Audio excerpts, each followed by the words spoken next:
स्वर्गीय पिता, धन्यवाद करते हुए इस खूबसूरत समय के लिए, इस खूबसूरत दिन के लिए पिता परमेश्वर और महान परमेश्वर है प्रभु, आपकी दया आपकी कृपा हम पर हर समय रहती है पिता। इसके लिए धन्यवाद करते हुए पिता परमेश्वर, आज हमसे बातें करो पिता परमेश्वर,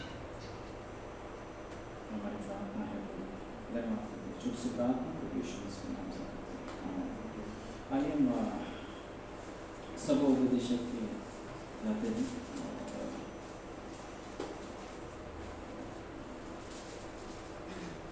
दूसरा अध्याय की 24वीं पंक्ति। बहुत अद्भुत किताब है ये, सब उपदेशक है। मैंने ये इसमें एक एक पंक्ति इतने अद्भुत तरीके से, और ये लिखने वाला सुलेमान है, सुलेमान राजा। और इसके बारे में ऑलमोस्ट बहुत सारे लोग जानते हैं, फिर भी मैं कुछ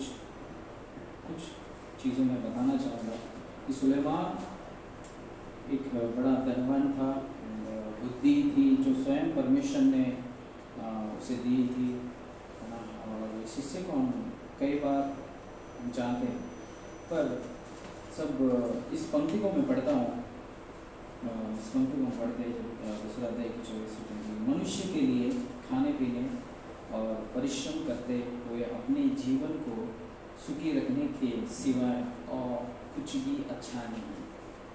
यहाँ पर सुलेमान लिख रहा है कि खाने पीने और सुख रहने के सिवाय कुछ भी अच्छा नहीं है। अभी यहाँ पर सुलेमान और बोल रहा है कि मैंने देखा यह भी परमेश्वर की ओर से आता है। खाना पीना है, सुख चीज़ें भी परमेश्वर की ओर से आता है। यस, ये सुलेमान जब सभोपदेश लिख रहा है तो आई थिंक ऑलमोस्ट मतलब एंड टाइम है उसका। अभी कुछ समय के बाद मैं पूरी तरह से बोल नहीं सकता, पर एक बूढ़ा हो गया था, ऑलमोस्ट वो मरने पर ही था। तो उस समय का ये है, और मैं ये बोल सकता हूँ कि 40 साल उसने राज्य की, और 20 साल बहुत अद्भुत तरीके से रहा, और 20 साल उसने वो सारी चीज़ें की जो मैं इस पॉइंट में मैं आ रहा हूँ। ये सब उपदेश जब मैंने पढ़ा तो सुलेमान एक चीज़ यहाँ पर बहुत अच्छी तरह से क्लियर कर रहा है कि मैंने देखा है कि भी परमेश्वर के ओर से ही मिलता है। तुम खाओ या पियो या सुख के लिए भी, हमको आनंद भी अगर मिलता है, बिना परमेश्वर के हम कुछ नहीं कर सकते। यहाँ पर जब हम सबोपदेश पढ़ते हैं तो कुछ हिस्से हैं जो वो आनंद के लिए, अपने मन को संतुष्टि के लिए बहुत सारी चीज़ें करते हैं। जैसे कि दूसरा अध्याय में हम देखते हैं, जब इस सबोपदेश को पढ़ते हैं तो उसने धन को इकट्ठा किया संतुष्ट के लिए, उसने स्त्रियां ब्याह ली संतुष्ट के लिए। मतलब एक चीज़ मैं बोलता हूँ कि वो जो जगह है परमेश्वर ने भरने की कोशिश कर रहा था, जो खाली हो गई थी उसके जीवन में। 20 साल पूरी तरह से वो भरा था। 20 साल वो अपने आप जो उसके साथ, मैं भी कुछ स्कॉलर बोलते हैं कि उसकी बीवियों ने चीज़ें बहकाई एंड वो सारी चीज़ों से गया। पर इस चीज़ में मैं बोल सकता हूँ कि कहीं ना कहीं निर्णय तो खुद की थी, है ना। तो उस हिस्से में बोलता हूँ कि वो जान लिया कि वो खालीपन मैं सिर्फ परमेश्वर से ही भर सकता हूँ। इस हिस्से में वो लिख रहा है, मैं खाए या पिए या आनंद सुख मनाए, मैंने देखा कि यह भी परमेश्वर की ओर से ही मिलता है। खाए हम पिए। एक जगह पे और एक लिखा है कि ये थोड़ी सी अलग अजीब लगती, मतलब ये जो मैं पढ़ रहा था 6वें अध्याय की 7वीं पंक्ति में क्या बोलते हैं, मनुष्य का सारा परिश्रम किसके लिए होता है? 6वें अध्याय की 7वीं पंक्ति में पेट के लिए होता है, तो भी उसका मन नहीं भरता। किसके लिए परिश्रम करते हैं हम लोग? हम आज जीवित है, पेट के लिए करते हैं। क्या चाहिए हमको? हम लेकिन बोलते हैं ना भाई जीवित है, हमको क्या चाहिए? खाना, मकान और कपड़ा, ये चीजें। पर यहाँ पर बोल रहा है सुलेमान, मनुष्य के लिए सारा परिश्रम उसके पेट के लिए होता है, तो भी उसका मन नहीं भरता। मन एक ऐसी चीज है जो बहुत ही चीज है, और सुलेमान ने वो सारी चीजें कर ली वो अपने संतुष्टि, मन को संतुष्ट करने के लिए, पर वो नहीं कर पाया। वो आखिर में ये जान लिया, बिना परमेश्वर के मैं संतुष्ट नहीं रह सकता, बिना परमेश्वर के जो मेरे अंदर खालीपन है वो मैं भर नहीं सकता। तो वो ज़रूरी है हमारा जीवन में। तो ये चीज़ मैं जब पढ़ रहा था सभा उपदेशक, तो बहुत सारी चीज़ें मेरे दिमाग में चल रहे थे कि सुलेमान इतना बड़ा बुद्धिमान व्यक्ति। हाँ, सुलेमान हम देखते हैं शुरुआती में बहुत अद्भुत तरीके से उसने प्रार्थना की। प्रार्थना है उसके देखते हैं हम, उसके विजडम को हम देखते हैं, बुद्धि को देखते हैं। जब दो स्त्री आती है, जब उसने न्याय किया तो अद्भुत तरीके से उसका था, पर कहीं ना कहीं कुछ चीज़ें थी जो उसने मन के लिए अपना संतुष्ट चीज़ों के लिए खोजने में लगा रहा, और कहीं ना कहीं वो कुछ हिस्से में भरने की कोशिश की, जो वो जान लिया कि जो भी हम करते हैं, और इस सपोजिशन में शुरुआती में ऐसे कर रहा है, लिख रहा है कि सब कुछ व्यर्थ है, व्यर्थ ही व्यर्थ है। जब हम पढ़ते हैं सपोजिशन के पहले अध्याय में, तो ज़्यादातर हमको दिखेगा व्यर्थ है, सूर्य के नीचे जो, और कई बार ये भी बोलते हैं तुम जो भी करते हो सूर्य के नीचे वायु को पकड़ना है, हवा को पकड़ना है, कुछ भी नहीं व्यर्थ। पर एक चीज सुलेमान इस चीज में पंक्ति में क्लियर कर रहा है, तुम जो भी कर रहे हो, जो भी अगर मिलता है ना परमेश्वर की ओर से ही मिलेगा। अगर हम उसके बिहाइंड मतलब कुछ अलग उसके बाहर जाके कुछ कर रहे हैं तो वो संतुष्ट नहीं है हमारे पर। ये इस पंक्ति में वो क्लियर कर रहा है। बस आमीन। आइए प्रार्थना करें। प्रभु धन्यवाद करते हैं इस दिन को, इस समय को, महान और सर्वशक्तिमान परमेश्वर प्रभु धन्यवाद करते हैं इस पंक्ति को आपने लिखा, और इस सुलेमान के जो आपने जीवन हमारे इस बाइबल में रखी प्रभु, अद्भुत तरीके से प्रभु, उनके द्वारा हम सीख सकते हैं पिता परमेश्वर, अद्भुत है पिता परमेश्वर। धन्यवाद करते हैं, प्रार्थना यीशु मसीह के नाम से करते हैं, आमीन।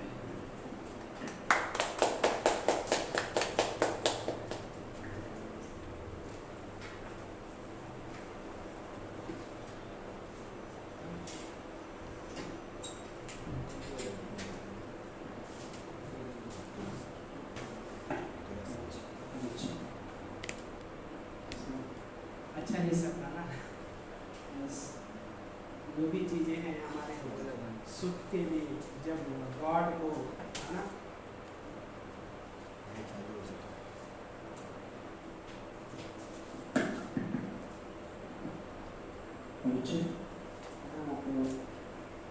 गॉड की ओर से आता है, लेकिन हम गॉड को महिमा देना हमारा अच्छा है हमारे लिए।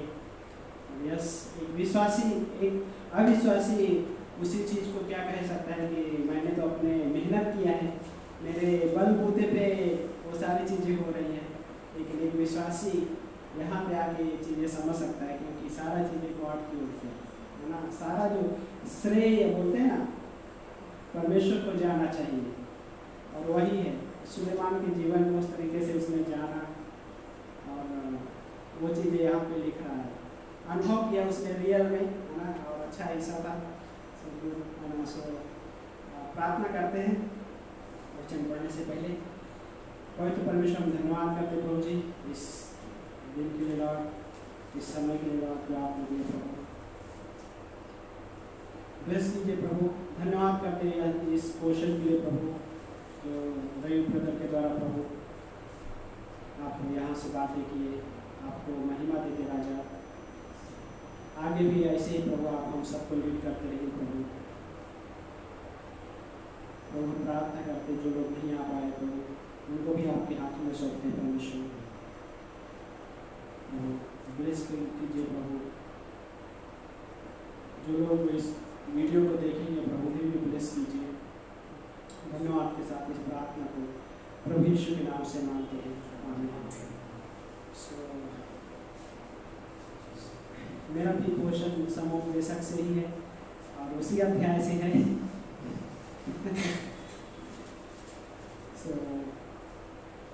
सेम अध्याय में अध्याय 2 और वचन नंबर 15 से है।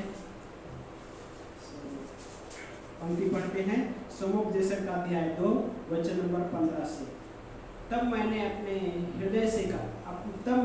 हृदय में कहा, मूर्ख का जो परिणाम होगा वही मेरा भी होगा। तब मैं अत्यधिक बुद्धिमान क्यों हुआ? क्या बोल रहा है कि मैं अत्यधिक बुद्धिमान क्यों हुआ? खुद ही के खुद ही के लाइफ से खुद ही क्वेश्चन मार्क रखा है ना? कैसा लग रहा है?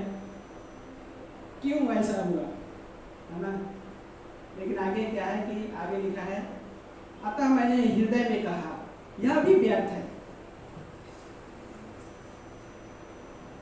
बुद्धि अधिक है लेकिन यह भी व्यर्थ है।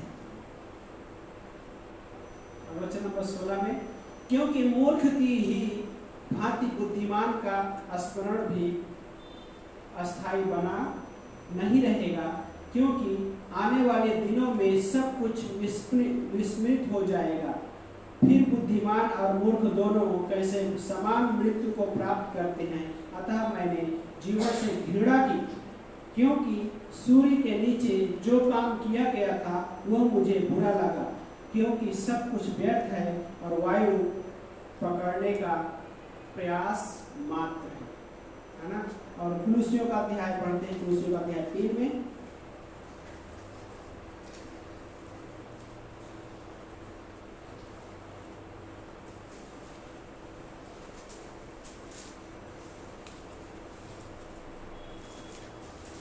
कुलुस्सियों का अध्याय 3 वचन नंबर 1 से 2। इसलिए यदि तुम मसीह के साथ जीवित किए गए तो उन वस्तुओं की खोज में लगे रहो जो स्वर्ग की है, जहाँ मसीह विद्यमान है और परमेश्वर की दाहिनी ओर विराजमान है।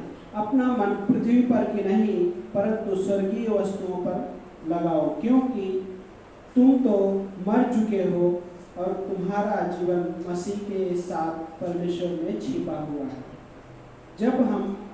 जब मसीह जो हमारा जीवन है प्रकट होगा, तब तुम भी उसके साथ महिमा में प्रकट किए जाओगे। सो आमीन। सो अच्छा हिस्सा यहाँ पे कि एक बहुत बुद्धिमान व्यक्ति बुद्धि के बारे में कहता है कि मैं इतना बुद्धिमान क्यों हुआ, लेकिन दूसरे हिस्से में ये भी कह रहा है कि ज़्यादा बुद्धिमान होना भी व्यर्थ है। और वो उस चीज़ को सोचिए थोड़ा देर के लिए कि एक बुद्धिमान व्यक्ति है और वो उसी चीज़ों को व्यर्थ कह रहा है। लाइक इस दुनिया में ऐसे लोग हैं जो खुद से कुछ चीज़ें बनाते हैं और उनको अच्छा लगता है और वो उस चीज़ को व्यर्थ नहीं कह सकता। कैसे व्यर्थ कहेगा?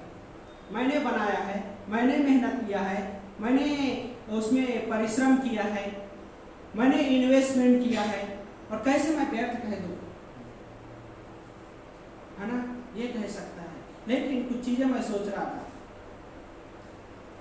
कि परमेश्वर जो यीशु मसीह ने क्या एक माइंड ऑफ क्राइस्ट में विश्वासी को दिया, मसीह का मन। सो माइंड ऑफ क्राइस्ट होना जो परमेश्वर की मूर्खता नहीं है। परमेश्वर ने जब हर एक विश्वासी को अपना मन दिया, यह परमेश्वर की मूर्खता नहीं है, क्योंकि एक बुद्धिमान व्यक्ति इस तरह से ह्यूमन मतलब एक मनुष्य है जो उसके पास बुद्धि है और उसको ऐसा कह सकता है कि बुद्धिमान होना व्यर्थ है, मैं इतना बुद्धिमान क्यों हुआ। लेकिन हमारे पास एक व्यक्ति है जो सर्व बुद्धिमान ही कह सकते हैं, वो मूर्ख नहीं है, और जब वो हमें जीवन दे रहा है तो भी वो मूर्ख नहीं बन रहा है ना? जब वो हमें अपना पवित्र आत्मा दे रहा है तो भी वो मूर्ख नहीं बन रहा है। जब सुलेमान ने प्रार्थना किया परमेश्वर से, उस प्रार्थना में बहुत हिस्सा था, लेकिन जब परमेश्वर उसको बुद्धि दे रहा था तो जब परमेश्वर ने सुलेमान को कहा कि मैं तुझे क्या दूं, क्या तू चाहता है, तो उसने कहा कि परमेश्वर मुझे तेरा राज्य संभालने के लिए मुझे बुद्धि देना और कुछ नहीं चाहिए। सो उसने बुद्धि दिया।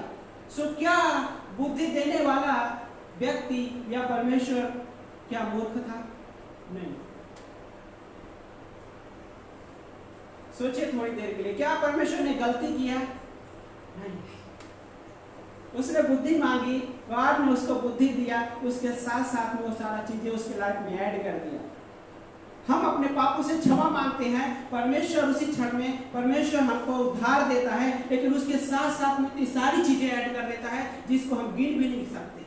ये बुद्धिमान वो सर्वबुद्धिमान का ये हिस्सा है। और उस परमेश्वर ने वैसा ही किया, है ना। हमारे अंदर एक पवित्र आत्मा है और पवित्र आत्मा हमारे पास अस्थाई है ना, अस्थाई रूप से रह रहा है। सुलेमान के जीवन में मैं सोच रहा था कि उसके पास बुद्धि थी, लेकिन पवित्र आत्मा का रोल देखा जाए तो उसके लाइफ में परमानेंट नहीं था। जब हम पवित्र आत्मा से भरे हुए होते हैं तो परमेश्वर के लिए कुछ चीजें करते हैं, वो सही रास्ते पे जाता है। लेकिन जब हम पवित्र आत्मा से भरे हुए नहीं होते हैं तो सारी चीजें उलट पुलट हो जाती है। सुलेमान के पास बुद्धि थी, लेकिन सुलेमान के पास ये भी हम कह सकते हैं कि उसके पास जो पवित्र आत्मा परमानेंट रूप से नहीं था, और वो इस वजह से एक मनुष्य के रूप में उन चीजों को बोल रहा है। और क्या बोल रहा है यहाँ पे?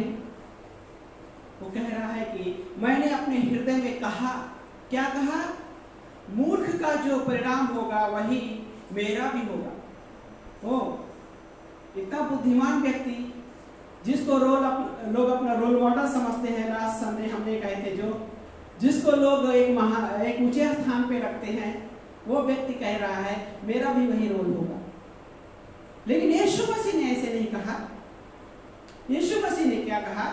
जब क्रूस पे यीशु मसीह लटके थे 6 घंटे तक, वहां पे एक व्यक्ति था, उसको बुद्धिमान नहीं कहा जाएगा, वो चोर व्यक्ति है। चोर को कोई बुद्धिमान कहेगा नहीं कहेगा। लेकिन जब उस चोर ने सवाल क्या किया? एक चोर सवाल करता है, यदि तू परमेश्वर का पुत्र है, यदि तू परमेश्वर है तो अपने आप को बचा और हमें भी बचा। क्या तू हमें नहीं बचा सकता? क्या तू सच में परमेश्वर है? लेकिन दूसरा चोर कहता है, वहां पे क्या कह रहा है? यीशु अपने राज्य में मुझे याद करना। और यीशु मसीह ने यह नहीं कहा कि जैसे एक चोर का हालत होगा वैसे मेरा हालत होगा। यहाँ पे कुछ डिफरेंट है, क्योंकि वो सर्वबुद्धिमान व्यक्ति है और वो कहता है तू आज ही मेरे साथ स्वर्गलोक में होगा। और ये बुद्धिमान परमेश्वर है, उस बुद्धिमान जो हमको जीवन दिया। हाँ, कितना अद्भुत है। और यहाँ पे एक व्यक्ति जो बुद्धिमान है और वो कहता है कि मेरा भी सेम हालत होगा। किसके जैसा? मूर्ख के जैसा। लेकिन हम अभी यहाँ पे आते हैं, पहला कुरिन्थियों का अध्याय 1 और वचन नंबर 26।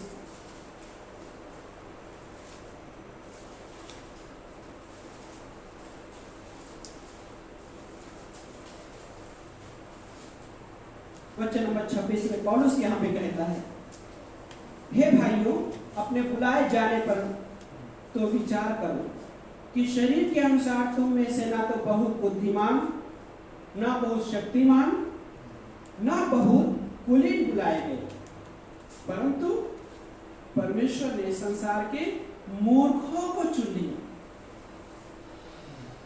संसार के मूर्खों को चुन लिया है कि ज्ञानवानों को लज्जित करे, और परमेश्वर ने संसार के निर्बलों को चुन लिया है कि बलवानों को लज्जित करे। और परमेश्वर ने संसार के निकृष्ट और तुच्छों को वरन आगे लिखा है उनको जो है भी नहीं चुन लिया। है ना? गॉड ने कैसे व्यक्ति को चुना जो कुछ भी नहीं है, मूर्ख है। लेकिन यहाँ पे एक व्यक्ति जो बुद्धिमान है वो क्या कह रहा है? लाइक उसके बुद्धिमान की चर्चा हो रही है, लेकिन वो ह्यूमन माइंड से कई बार ऐसा लग रहा है कि सोच रहा है। क्योंकि कई बार लेखक जब लिखता है बाइबल में, तो लेखक उस हिस्से को रखता है क्या, एक बाइबल में क्या बोलते हैं, एक मानवीकरण।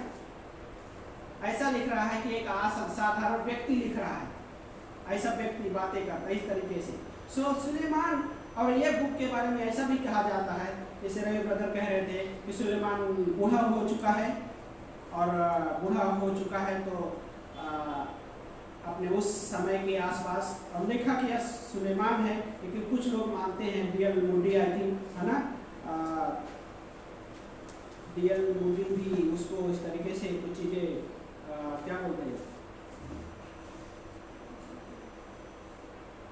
हाँ, मार्टिन लूथर, डीएल मूडी नहीं, मार्टिन लूथर का मानना ये है, मतलब कि सुलेमान नहीं है, कोई और है। और कुछ लोग क्या कह रहे हैं इस प्रकार से कि एक व्यक्ति है, सुलेमान ओल्ड हो चुका है और सुलेमान को एक मुख्य पात्र समझता है, उसके बारे में स्टोरी लिख रहा है, और सुलेमान, है ना, वो जो लिखने वाला दूसरा कोई है और है, इस तरह से वो कह रहे हैं कुछ लोग। सो लेकिन यस, हम विश्वास करते हैं सुलेमान ही लेखक है। लेकिन क्या है यहाँ पे एक व्यक्ति और भी है। फर्स्ट, परमेश्वर हमारा जो सर्व बुद्धिमान है ना, हम सर्वशक्तिमान कहते हैं उसे, सर्वव्यापी कहते हैं उसको, सर्वज्ञानी कहते हैं उसको, लेकिन हम एक और भी कह सकते हैं सर्वबुद्धिमान भी है वो, है ना। लेकिन यहाँ पे एक व्यक्ति और है जो अपने आप को लगाता था, मीन्स ये कह सकते हैं कि अपने आप में उसे बहुत ये गर्व था। क्या? वो पौलुस है। और बाय द वे, एक जगह वो बोलता है अपने उस लाइफ के बारे में, क्या बोलता है? मैं इब्रानियों का इब्रानी हूं,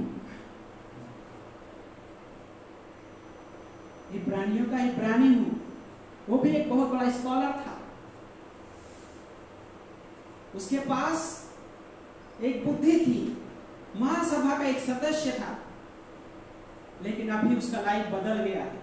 और जब लाइफ बदल गया तो कैसे दिख रहा है कि परमेश्वर ने उन लोगों को चुन लिया है जो कुछ है भी नहीं, परमेश्वर ने उनको चुन लिया है जो मूर्ख है, परमेश्वर ने उनको चुन लिया है जो निर्बल है।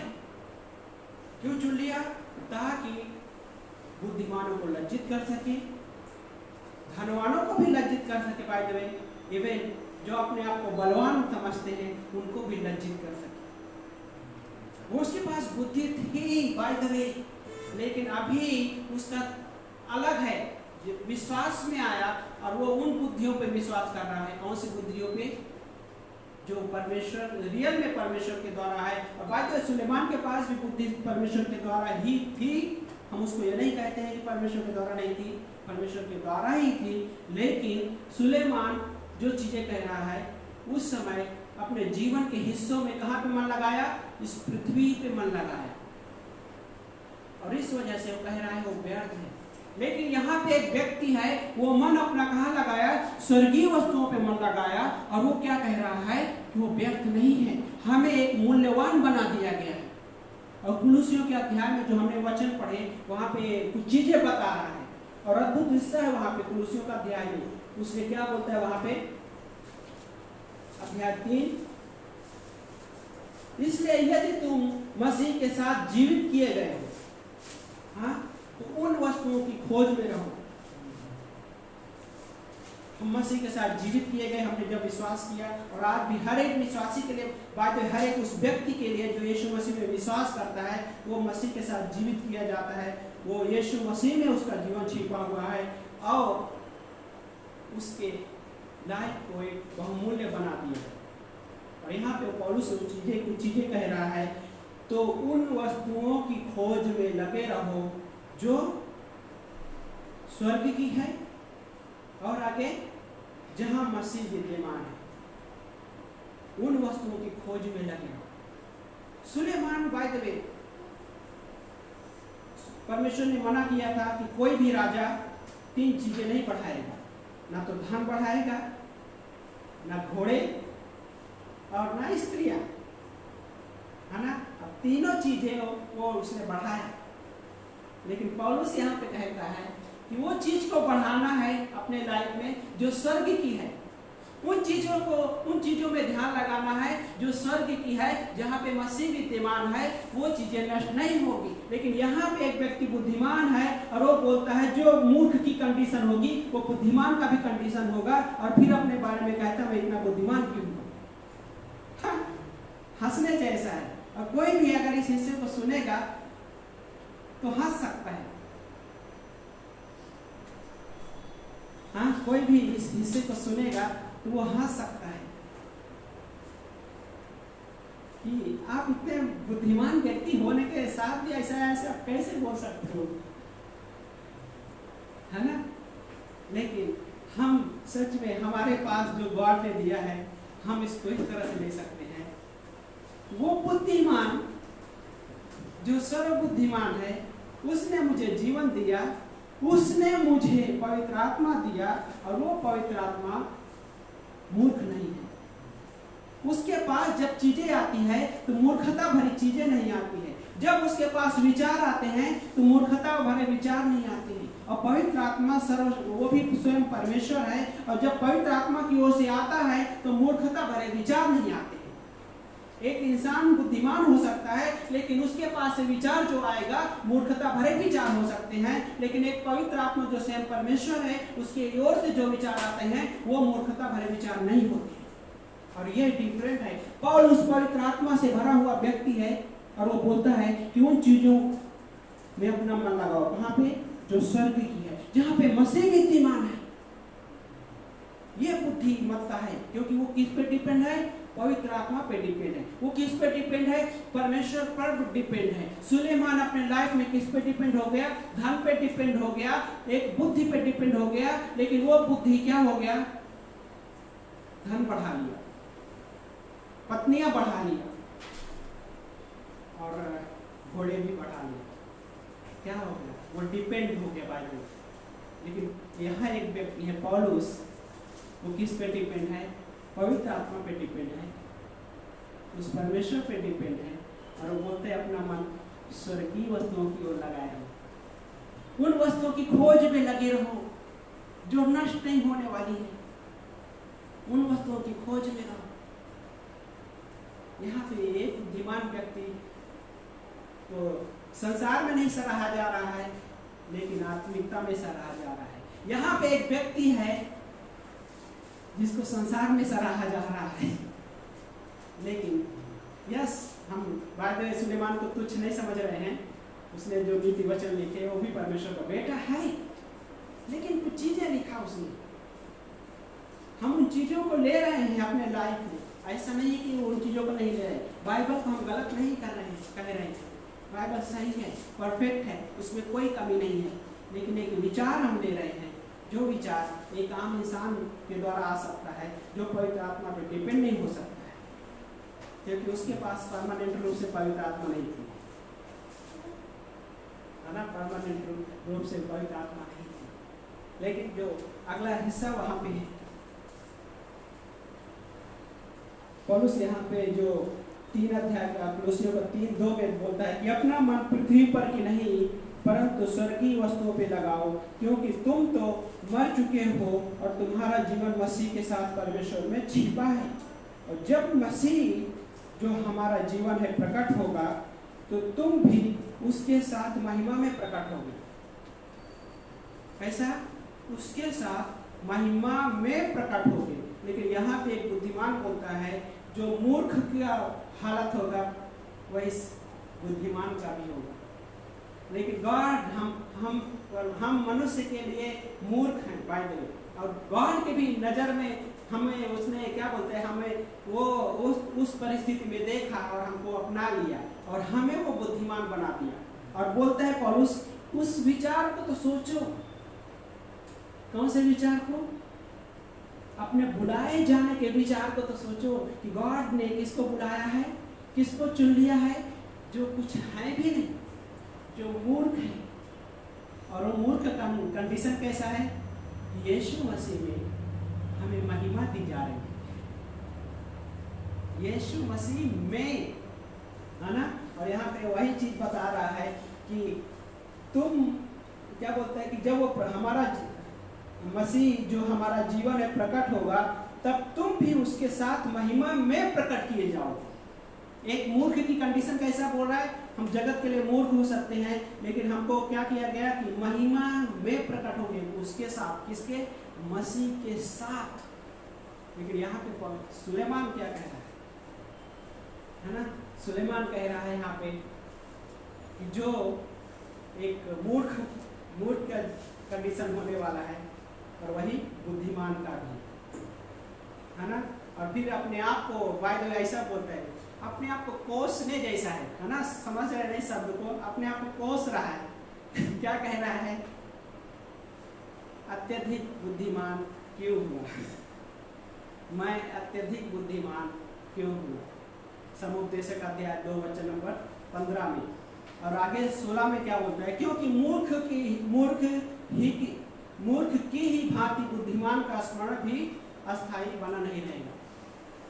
एक व्यक्ति है जो बुद्धिमान है, क्या बोलते हैं, बुद्धिमान का भी याद नहीं किया जाएगा उसको, है ना। लेकिन जो मसीह में है वायदे उसको याद भी किया जाएगा और उसका अस्तित्व अनंत तक बना रहेगा। स्वर्ग में वायदे हम सुलेमान को भी मिलेंगे, है ना, लेकिन हमारा जो अस्तित्व अनंत तक के लिए रहेगा।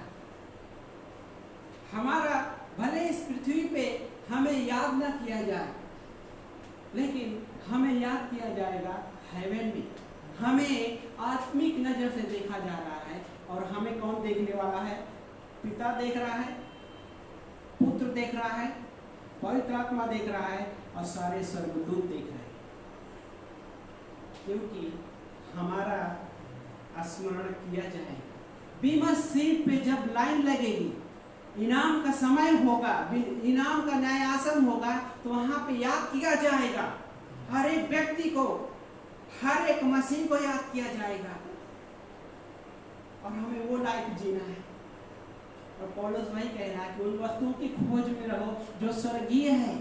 और जब उन वस्तुओं की खोज में रहोगे, एक विश्वासी जब वो वस्तुओं की खोज में लगा रहेगा तो वो अपना इनाम को बढ़ा सकता है जो बीमा न्यायासन में मिलेगा।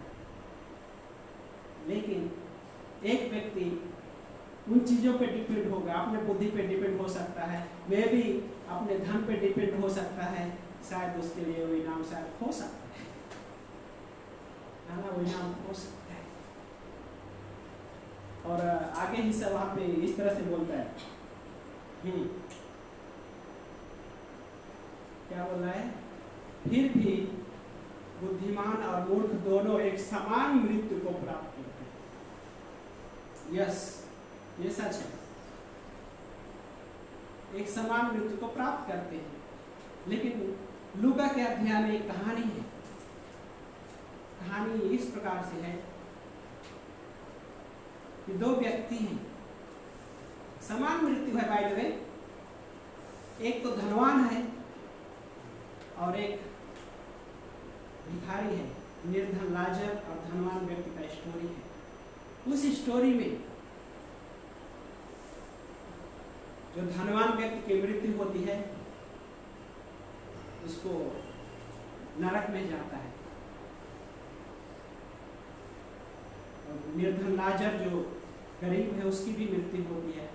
उसको क्या बोलते हैं, स्वर्गदूत उसको लेकर हेवन में लेके जाते हैं, स्वर्ग में। दोनों के जैसे मृत्यु हुई, लेकिन डिफरेंट है दोनों की मृत्यु। क्या डिफरेंट है, यहाँ पे आते हैं। एक धनवान है, वो नरक में है, और लेकिन एक मृत्यु जिसकी वो धनवान नहीं है, निर्धन लाजर कहा गया है उसको, एक भिखारी के जैसा उसका जीवन था, लेकिन वो स्वर्ग में है, वो परमेश्वर की गोद में है। बाइबल बोलता है कि अब्राहम की गोद में है, तो कई बार वहाँ अब्राहम की गोद में, उस परमेश्वर की गोद में है। तो वहां से वो व्यक्ति पुकार रहा है। कौन व्यक्ति? धनवान व्यक्ति। अब्राहम अब्राहम में से परमेश्वर को संबोधित करते हुए पुकार रहा है। क्या बोलता है? या अब्राहम, उस लाजर को भेज दे ताकि मेरे जीभ में पानी का एक बूंद टपका दे, ताकि मेरी प्यास थम जाए। सोचिए, एक मूर्ख की कंडीशन कैसा है, वो तड़प रहा है पानी के लिए। लेकिन एक व्यक्ति है यहाँ पे जो परमेश्वर पे डिपेंड था, वो व्यक्ति स्वर्ग में है, उसके पास सब कुछ है। यहाँ पे एक व्यक्ति है, इस धर्म संसार में सब कुछ था उसके पास, लेकिन आज कुछ भी नहीं है। वहाँ पे नरक में वो तड़प रहा है और एक बूंद पानी के लिए तरस रहा है। कैसे बुद्धिमत्ता है, कैसे बुद्धिमत्ता कहेंगे? तरस रहा है एक छोटे से चीज के लिए, है ना। लोग कह सकते हैं, अरे तुम क्या है, तुम्हारा बुद्धिमत्ता, तुम तरस रहे हो छोटी चीजों के लिए, एक बूंद पानी के लिए तरस रहे हो, ये कैसी बुद्धिमत्ता है। लेकिन वहां पे स्वर्ग से एक आवाज आती है, क्या आता है, यहां से, इस स्वर्ग से ना तो कोई वहां जा सकता है और ना तो वहां नरक से यहाँ पे कोई आ सकता है, क्योंकि बीच में खाई है। परमेश्वर ने बता दिया यहाँ से कोई नहीं जा सकता, ताप रहता है। और यही बाइबल बताता है कि हर वो व्यक्ति जो यीशु मसीह में विश्वास नहीं किया उसके जैसा कल्पना हो सकता है। धनवान है, सब कुछ था पृथ्वी पे, लेकिन जब परमेश्वर के सामने है तो उसके पास कुछ नहीं है। लेकिन यहाँ पे इस धरती पे कुछ नहीं दिखने के लिए, लेकिन वो परमेश्वर पे निर्भर है और उसके पास सब कुछ है। वो तरस नहीं रहा है एक बूंद पानी के लिए, उसके पास वो लाइफ है जो यीशु मसीह ने प्रॉमिस किया है, अनंत जीवन का प्रॉमिस किया, उसके पास वो है। क्योंकि वो परमेश्वर ने उसके बारे में क्या कहा, तेरे पास सब कुछ था लेकिन तूने एक भी धन्यवाद नहीं दिया। लेकिन ये जो निर्धन राजा था, तेरे मेज के सामने जो गिरा हुआ झूठा टुकड़ा चूरा चूर जो होता है उसको खा के अपना पेट भरता था, लेकिन धन्यवाद देता। ये आत्मा से भरा हुआ व्यक्ति का जीवन है। जो आत्मा से भरा हुआ व्यक्ति वो हर एक बातों में धन्यवाद दे सकता है। लेकिन एक व्यक्ति है जो उसके पास सब कुछ है लेकिन वो परमेश्वर पवित्र आत्मा से भरा हुआ नहीं हो सकता है, वो परमेश्वर पर डिपेंड नहीं हो सकता है, उसके पास धन्यवाद देने के लिए शब्द भी नहीं आएगा। क्यों? सब कुछ है ना, क्या धन्यवाद देना है? मेरे बलबूते पे, मेरे बुद्धिमत्ता की वजह से वो कह सकता है। लेकिन हम उस व्यक्ति पे विश्वास करते हैं जो सर्वबुद्धिमान है, और सर्वबुद्धिमान होते होते उसने हमसे प्रॉमिस किया है, और पौलुस उसी प्रॉमिस को बात कर रहा है कि जब वो प्रकट होगा तो हम भी उसके साथ महिमा में प्रकट होंगे। हमारा मूर्ख के जैसा लाइफ नष्ट नहीं होगा, हमारा जीवन महिमा में बदल जाएगा, है ना। रैप्चर क्या बोलते हैं, पलक झपकते ही, है ना। कितने सेकंड लगते हैं पलक झपकने के लिए? जस्ट माइक्रो में बोल सकते हैं, माइक्रो सेकंड। स्वर्ग में उठा लिए जाएंगे, महिमा में बदल दिए जाएंगे, ये शरीर महिमा में बदल दिया जाएगा, है ना। यहाँ पे गोरा काला हो सकता है लेकिन वहाँ पे एक जैसा रहेगा, हाँ, एक जैसा रहेगा, सेम महिमा। लेकिन जब इनाम मिलेगा तो हो सकता है वहाँ पे शर्मिंदा होना पड़ेगा। क्यों? मैं दुनिया के धरती के अनुसार डिपेंड होके वो जीवन जी रहा था, मैं उस स्वर्गीय वस्तुओं की खोज में न जीते हुए बल्कि इस धरती के उन चीज़ों पे डिपेंड हो रहा था। एक मनुष्य के आधार पे, साधारण मनुष्य के आधार पे डिपेंड होकर जीवन जी रहा था। लेकिन हमें वो जीवन नहीं जीना है, हमें वो जीवन जीना है जिसका स्मरण किया जाएगा हेवन में। जो नरक में उसका स्मरण कभी नहीं किया जाएगा। हम इस कहानी को पढ़ते हैं धनवान व्यक्ति और निर्धन लाजर का, लेकिन सबसे ज्यादा किसका जिक्र किया जाता है? निर्धन लाजर का। उसका स्मरण आज भी किया जा रहा है ना। वो विधवा जब मंदिर में आई, 2 दमड़ी डाला भेंट के लिए, उसका जिक्र यीशु मसीह ने कहा उसका जिक्र हमेशा किया जाएगा। 2 दमड़ी डाला, 2 सिक्के डाला, लेकिन धनवान वहां पे बहुत थे, उन्होंने, उनका हृदय नहीं हुआ। यीशु मसीह ने कहा कि तुम बहुतायत में से देते हो, लेकिन इसने अपनी घटी में से दिया। वो परमेश्वर पे डिपेंड हो रही थी, वो पवित्र आत्मा से भरी हुई थी, और इस वजह से वो चीजें कर सकी जिसकी चर्चा आज भी होती है। और परमेश्वर ने कहा इसका हमेशा याद किया जाएगा। और आज वही है, वो स्त्री मूर्ख नहीं थी, क्योंकि वो परमेश्वर पे डिपेंड होकर अपना जीवन जी रही थी, क्योंकि वो पवित्र आत्मा से भरे हुए लाइफ जी रही थी, इसलिए वो मूर्ख नहीं थे। और हर एक विश्वासी जो पवित्र आत्मा से भरा हुआ लाइफ जीता है वो मूर्ख नहीं है। वाइद हर एक विश्वासी जब विश्वास करता है परमेश्वर उसको बुद्धिमान बना देता है, यस, हम जब मूर्ख थे हमको उसने चुन लिया, लेकिन बुद्धिमान बनाने के लिए, ताकि जो अपने आप को बुद्धिमान समझते हैं उनको लज्जित करने के लिए, जो अपने आप को धनवान समझते हैं, बलवान समझते हैं, उनको लज्जित करने के लिए, है ना, उनको लज्जित करने के लिए। अध्ययन समुपदेशक का अगला हिस्सा वचन नंबर 17 में क्या बोलता है? अतः मैंने जीवन से घृणा की, वो जीवन से घृणा की, नफरत किया। सोचिए, सब कुछ है उसके पास, लेकिन अपने जीवन से नफरत कर रहा है, घृणा कर रहा है ना। लेकिन आगे क्या कहता है? क्योंकि सूर्य के नीचे जो काम किया गया है वो मुझे बुरा लगा। यस, सूर्य के नीचे विश्वासी के लिए वो काम बुरा होना चाहिए जो शैतान की ओर से है, जो पाप का हिस्सा है, वो बुरा लगना चाहिए, लेकिन वो काम अच्छा लगना चाहिए जो परमेश्वर को महिमा दे सके, जो आत्मिक उन्नति की ओर आगे बढ़ा सके। उस काम के लिए आगे बढ़ना जरूरी है, लेकिन उस काम बुरा लगे जो शैतान की ओर से है, उसको नफरत करना अच्छा है। हाँ, उसको नफरत करना अच्छा है एक विश्वासी के लिए, है ना। और आगे वो क्या बोल रहा है? क्योंकि सब कुछ व्यर्थ है और वायु को पकड़ने का प्रयास मात्र है। सब कुछ व्यर्थ है, वायु को पकड़ना, हाँ, पकड़ने का प्रयास मात्र है, हवा को पकड़ना, है ना। जब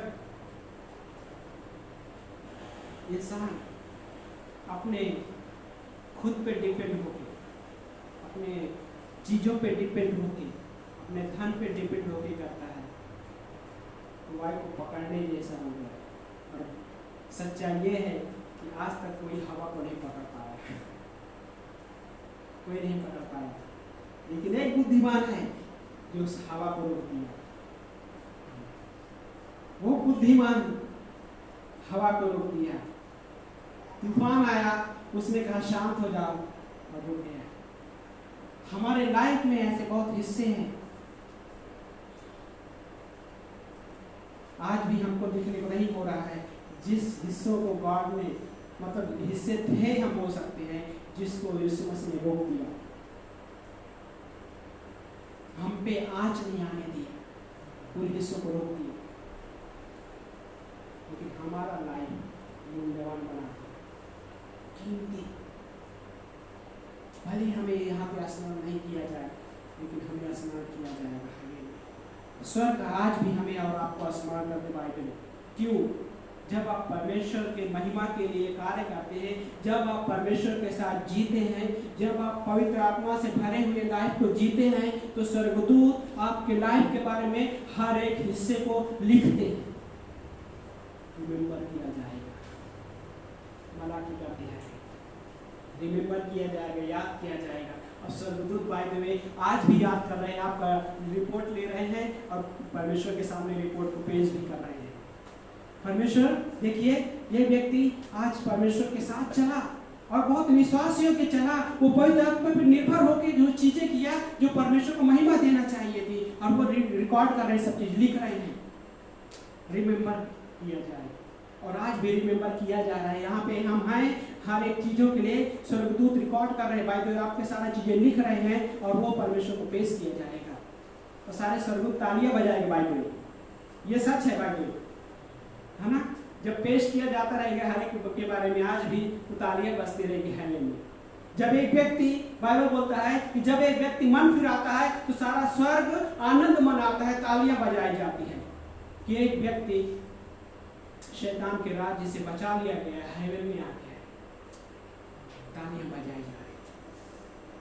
जब धनवान व्यक्ति मरा तो उसके लिए तालियां नहीं बजाई गई बाय द वे, लेकिन जब वो नरक में गया, लेकिन जब एक निर्धन व्यक्ति मर रहा है उसके लिए स्वर्गदूत आ रहे हैं उसको लेने के लिए, स्वर्ग में तालियां बजाई जा रही। क्यों? क्योंकि वो परमेश्वर को धन्यवाद देते हुए अपनी लाइफ को जिया, इसलिए तालियां बजाई जा रही है। यहाँ पे हो सकता है हमारे लिए तालियां न बजाई जाए, हो सकता है हमें यहाँ पे याद ना किया जाए, लेकिन हेवन में याद किया जा रहा है। सेम समय पे, बाय द वे सेम समय पे आप परमेश्वर के साथ जी रहे हैं, परमेश्वर के साथ चल रहे हैं, परमेश्वर पे निर्भर होकर अपना लाइफ जी रहे हैं, पवित्र आत्मा पे निर्भर होकर लाइफ जी रहे हैं, पवित्र आत्मा से भरा हुआ लाइफ जी रहे हैं। यहाँ पे लोग आपको याद नहीं करेंगे शायद, लेकिन स्वर्ग में वो याद किया जाएगा। उस समय भी याद किया जा रहा है, सेम समय में, क्योंकि हमारे पास वो बुद्धिमान है जिसने हवा को पकड़ सकता है, जिसने हवा को बनाया है और हवा को रोक भी सकता है।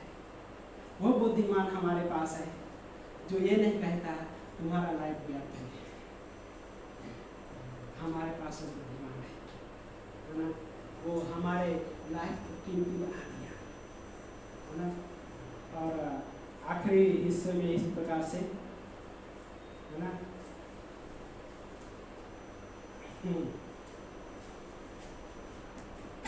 पौलुस जो बुद्धिमान है, क्योंकि वो परमेश्वर पे डिपेंड होकर लाइफ जी,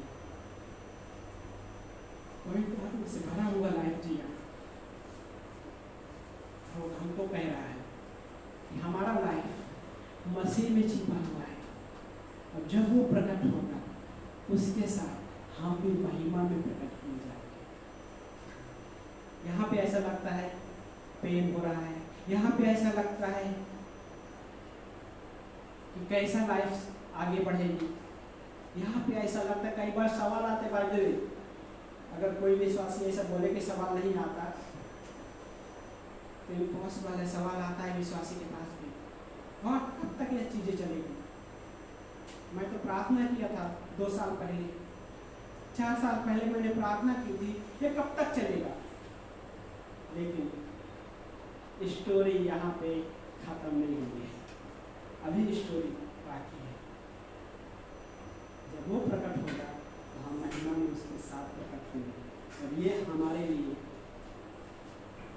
सारे प्रश्नों का उत्तर वहाँ पे मिल जाएगा, सारे प्रार्थनाओं का उत्तर उस समय मिल जाएगा जो प्रार्थनाओं का उत्तर आज हम नहीं देख पाए। क्योंकि यीशु मसीह, पौलुस कहता है कि इस संसार में, इस दर्पण में हम धुंधला देखते हैं, लेकिन जब हम वहाँ पे होंगे तो पूरी तरह सबको क्लियर दिखेगा, साफ सुथरा दिखेगा, क्योंकि हम महिमा में होंगे, है ना, महिमा में होंगे, और हमें शर्मिंदा नहीं होना पड़ेगा भाई।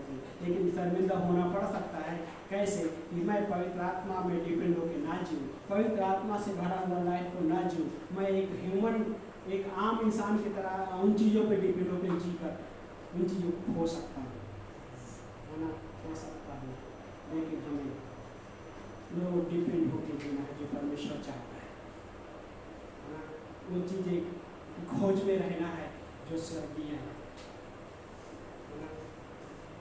वो स्त्री के जैसा 2 दमड़ी डालना, शायद अपनी बहुतायत में से नहीं क्योंकि कमी में से डाल सकते हैं। वो कैसा, सिर्फ 10वां हिस्सा ही नहीं, यस 10वां हिस्सा बहुत जरूरी है कि हमारे जो आमदनी का 10वां हिस्सा, और बाइबल कहता है कि जब एक विश्वासी अपने 10वें हिस्से को परमेश्वर के लिए अलग नहीं करता है, वो अपने आशीषों को खो सकता है। एक पास्टर अगर अपने मसीही परिवार जो है उनको अगर ये शिक्षा ना दे कि 10वां हिस्सा देना क्या होता है, तो उनके आशीषों को चुराने जैसा हो सकता है। लेकिन पर्सनली मैं नहीं चाहता हूँ कि वो अपने किसी के आशीष को चुराना नहीं, परमेश्वर हर किसी को आशीष देना चाहता है ना, और वो परमेश्वर को यादगार रहेगा। जब उस स्त्री ने 2 दमड़ी डाला, आवाज आई, वहां पे आवाज आई, और वो आवाज कहाँ तक गई, आज वो आवाज गूंज रही है बाइबल में, हाईवे में गई, स्वर्ग में उसके प्रार्थना की पुकार हेवन तक गई। वहां पे बहुत सारे धर्म गुरु बैठे थे, हो सकता है उनकी आवाज वहीं तक रह गई, है ना। और ऐसा ही है, जब हम परमेश्वर पे डिपेंड होकर वो जीवन को नहीं जीते हैं, पवित्र आत्मा के द्वारा हम वो जीवन नहीं जीते हैं, तो यहीं तक आवाज़ रह जाएगी, बस थोड़ी देर में आवाज़ खत्म। लेकिन हमें वो लाइफ जीना है जो आवाज़ हमेशा तक बनी रहे, हाईवे में भी, और यही आवाज़ एक दिन फिर से जोर में गूंजेगी बाइबल में, बी माना है आसन। क्यों? शाबाश मेरे विश्वास योग्य बेटा या बेटी, वो शब्द गूंजेगी और तालियां गूंजेगी, है ना? आमीन। आइए प्रार्थना करते हैं।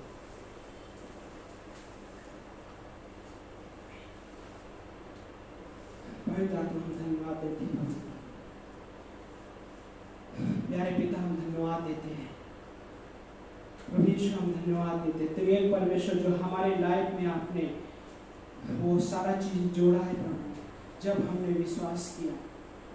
आज हम उन सारी चीज़ों को शायद गिन भी नहीं सकते कि इतना सारी चीज़ें आपने हमारे लाइफ में जोड़ दिया है प्रभु। प्रभु आपने हमारा जीवन एक महिमा भरा जीवन बना दिया है प्रभु। हमारा जीवन एक व्यर्थ नहीं है प्रभु। हमारे जीवन में वो व्यक्ति इन्वॉल्व है जो हमारे जीवन को व्यर्थ नहीं करता है, हमारे जीवन से दिलचस्पी रखता है वो परमेश्वर। और वो परमेश्वर जो हवा को भी पकड़ सकता है, वो परमेश्वर जो हवा को रोक भी दिया। धन्यवाद करते हैं परमेश्वर से, राजाओं के राजा प्रभु के प्रभु, धन्यवाद करते इस समय। हम प्रार्थना करते प्रभु हमारे इस कलीसिया के हर एक व्यक्ति के लिए परमेश्वर मसीह। हम मांगते हैं परमेश्वर हर एक के जीवन को प्रभु आप मजबूत कीजिए प्रभु। हर एक व्यक्ति को प्रभु जो विश्वास में आगे बढ़ रहे परमेश्वर आगे आप बढ़ाइए प्रभु।